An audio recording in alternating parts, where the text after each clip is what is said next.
Mahuda express अब station पर station छोड़ती हुई उड़ी चली जा रही थी। मुगल सराय का स्टेशन आ गया। उसका प्लेटफार्म काफ़ी कुशादा था। मैं अपनी कोने वाली निशित में दुबका बैठा था। आखिर यहाँ से भी ट्रेन चल पड़ी। असनौल से बंगाल का रंग शुरू हो गया। अब जगह जगह नारियल के झुंड नजर आने लगे थे। छोटे छोटे गांव थे, झोंपड़ियों जैसे मकान थे जिनके आगे छोटे छोटे तालाब बने हुए थे। असनौल से आगे निकलते ही शाम के साए गहरे हो गए और फिर रात हो गई। ट्रेन सारी रात अहम मकामात पर रुकती हुई चलती रही। सर्दी की शिद्दत में कमी आ चुकी थी। हुड़ा एक्सप्रेस कलकत्ते के दूसरे बड़े स्टेशन हुड़ा के बहुत बड़े प्लेटफार्म में एक गन गरज के साथ दाखिल हुई तो दिन निकल चुका था। मशरकी पाकिस्तान के अबतर सियासी हालात की वजह से यहाँ मिलिट्री और CID के लोगों का मौजूद होना कुदरती बात थी। मैं उन्हें पहचान तो नहीं सकता था, लेकिन इस बात के ख्याल से परेशान था कि कहीं वो मुझे पहचान न लें। एक बात बताना भूल गया कि मैंने अमृतसर से चलते वक्त ही अपनी मूंछों को मूंडना छोड़ दी थी और इस वक्त मूंछों के बाल खासे पड़ गए थे। मेरे माथे पर ज़ाफ़रान के तलक का निशान भी मौजूद था। अगरचे पहले से कुछ फीका पड़ गया था। मैं कस्तन चंद मुसाफिरों के साथ डब्बे से निकल आया और लोगों की भीड़ में गुम होकर प्लेटफार्म की जानिब बढ़ने लगा। 2-3 ऐसे सफ़ेद पोश आदमी को मैंने देख लिया था जो एक तरफ हटकर खड़े हुए थे और मुसाफिरों को घूर घूर कर देख रहे थे। एक जगह मगरबी बंगाल का वर्दी पोश सिपाही एक मुसाफिर की तलाशी ले रहा था। एक आदमी जो शक्ल सूरत से इंटेलिजेंस का आदमी लगता था, सिपाही के करीब खड़ा तलाशी का अमल नेहायत दिलचस्पी से देख रहा था। मैंने सर झुका लिया और मुसाफिरों के धक्के खाता सीढ़ियों वाला पुल चढ़ने लगा। ये सीढ़ियां दूसरे प्लेटफार्म पर जाकर खत्म हो जाती थीं। गेट पर एक बंगाली टिकट चेकर खड़ा था। दूसरे मुसाफिरों के साथ मैं भी टिकट थमाकर पैर निकल आया। मैं एक तरफ होकर मफलर गर्दन से उतार कर तय करने लगा क्योंकि कलकत्ते का मौसम ज्यादा सख्त नहीं था। अचानक एक आदमी मेरे करीब आकर बोला, कहाँ से आ रहे हो? मैं अंदर से कांप गया, मगर ऊपर से बड़े पुरएतमाद अंदाज में मफलर तय करते हुए जवाब दिया, दिल्ली से आ रहा हूँ महाराज। और कहाँ से आना है? दिल्ली में कड़ाके का पाला पड़ रहा है। जी राम राम। उस शख्स का चेहरा सपाट था। उसकी करंजी आंखों में एक खास किस्म की चमक थी। पतलून और बुश शर्ट में मलबूस था। उम्र 40 के करीब होगी। बालों में कहीं कहीं सफेदी झलक रही थी। मुझ पर नजरें गाड़े वो निचला होंठ दांतों में बार बार दबा लेता था। दिल्ली में क्या करते हो और यहाँ किससे मिलने आए हो? उसका इरादा, उसका उर्दू बोलने का लहजा करनाल वालों का था। मैंने उसी एतमाद के साथ जवाब दिया, महाराज दिल्ली में खादी भंडारू की दुकान पर काम करता हूँ। यहाँ कलकत्ते के सोनागाची बाजार में उनकी दूसरी दुकान है, वहाँ बदली हुई है।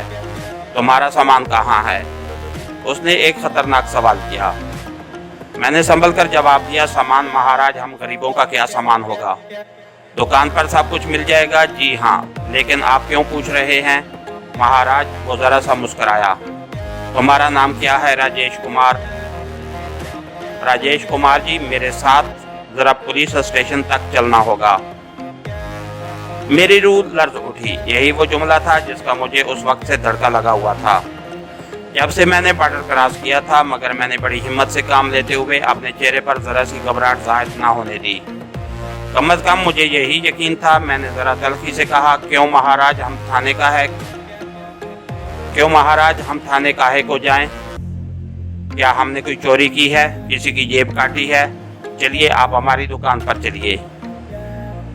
इस पर मेरी बात का कोई असर ना हुआ। तहमाना लहजे में बोला, राजेश जी सीधी तरह मेरे साथ थाने चलें। आपको जो कुछ कहना है वहीं चलकर कहें। उसने मुझे बाजू से पकड़ लिया। फिर आहिस्ता से बोला, अगर आपने भागने की कोशिश की तो इतना जरूर याद रखें कि मेरा जो हाथ पतलून की जेब में है उसमें एक भरा हुआ पिस्तौल भी है। मेरा बदन खौफ से ठंडा पड़ गया, लेकिन ऊपर से मैं उसे यही कह रहा था कि चलो थाने चलो। मैं दुकान पर फोन करके मालिक को बुला लूंगा, फिर आपको शर्मिंदा होना पड़ेगा। लेकिन अंदर से मेरी जान हवा हो गई थी और मुझे अपने सामने मौत का फंदा नजर आने लगा। ये हकीकत थी कि अगर एक बार थाने पहुंच गया तो फिर दुनिया की कोई ताकत मुझे मौत के मुंह से नहीं बचा सकेगी।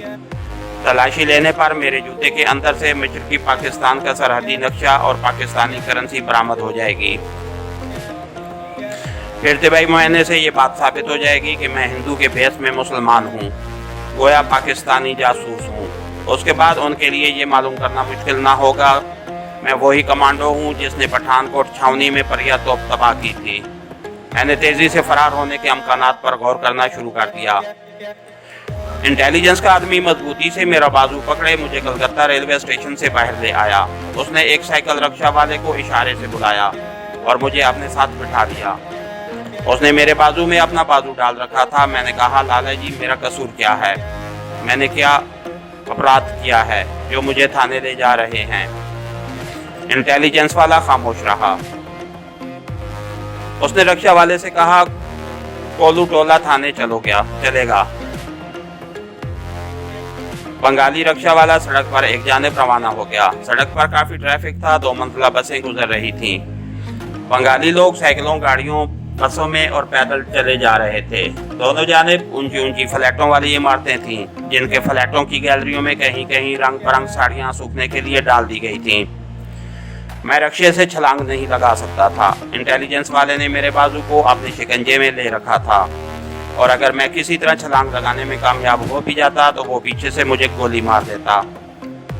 मैं बीच बीच में उसे कहता जाता था कि मैं अपराधी नहीं हूँ, थाने के बजाय मुझे सोनागाची के खादी भंडार ले चलो, तुम्हें सब कुछ मालूम हो जाएगा। मेरा मकसद सिर्फ इतना था कि वो किसी तरह मुझे पुलिस स्टेशन ना ले जाए, लेकिन वो हर बार यही जवाब देता कि कोई बात नहीं, थाने चलकर सब कुछ बता देना, तुम्हें छोड़ दिया जाएगा। अब मैं मरने मारने का फैसला कर लिया था। मेरी आफियत इसी फैसले में थी। ये बात यकीनी थी कि अगर मैंने उस वक्त फरार की कोई राह निकाली तो चंद रोज में या तो मुझे गोली से उड़ा दिया जाएगा या फिर बाकी जिंदगी अकूबत खानों में सिसक कर खत्म हो जाएगी और वो जिंदगी मौत से भी बदतर होगी। साइकिल रिक्शा कुशादा चौक में से गुजरकर एक निस्बतन तंग बाजार में दाखिल हो गया। यहाँ सड़क आमवार नहीं थी और धचके लग रहे थे। इंटेलिजेंस के आदमी ने बंगला ज़बान में शायद रिक्शा वाले को आराम से चलने की हदायत की। मैंने तेज नजरों से इस इलाके के मकानों, फ्लैटों और दुकानों का जायजा ले रहा था। यहाँ 4-5 इमारतों के बाद एक तंग गली अंदर को चली जाती थी। ये पुराने खस्ता हाल फ्लैटों वाली इमारतें थीं, जहाँ बच्चे इधर उधर सड़क पर खेल रहे थे। एक जगह सड़क के गड़े में से गुजरते हुए साइकिल रिक्शा को जोर का धचका लगा और उसके साथ ही इंटेलिजेंस के आदमी और मेरे दुश्मन का बाजू मेरे बाजू से निकल गया। जिंदगी के मैदान में छलांग लगाने का यही एक मौका था और मैं इस साइकिल रिक्शा से कूद गया। सड़क पर गिरते ही मैं पूरी ताकत से जिधर मुंह उठा दौड़ता चला गया। मेरे पीछे पकड़ो पकड़ो का शोर मच गया। ये मेरे दुश्मन की पुकार थी। मुझे हर लम्हे पीछे से होने वाले फायर का धड़का लगा हुआ था। अचानक एक समात शिकन धमाका हुआ और मेरी सांस हल्क में रुककर फंदा सी बन गई। मैं लड़खड़ा गया और मेरी आंखें धुंधला गईं। इसके साथ ही हमारी आज के एपिसोड का इख्तिताम हुआ। कहानीगर चैनल को लाइक कीजिए, सब्सक्राइब कीजिए और बेल आइकन को प्रेस कर दीजिए ताकि हर आने वाली नई वीडियो आप तक बर वक्त पहुँच सके। शुक्रिया।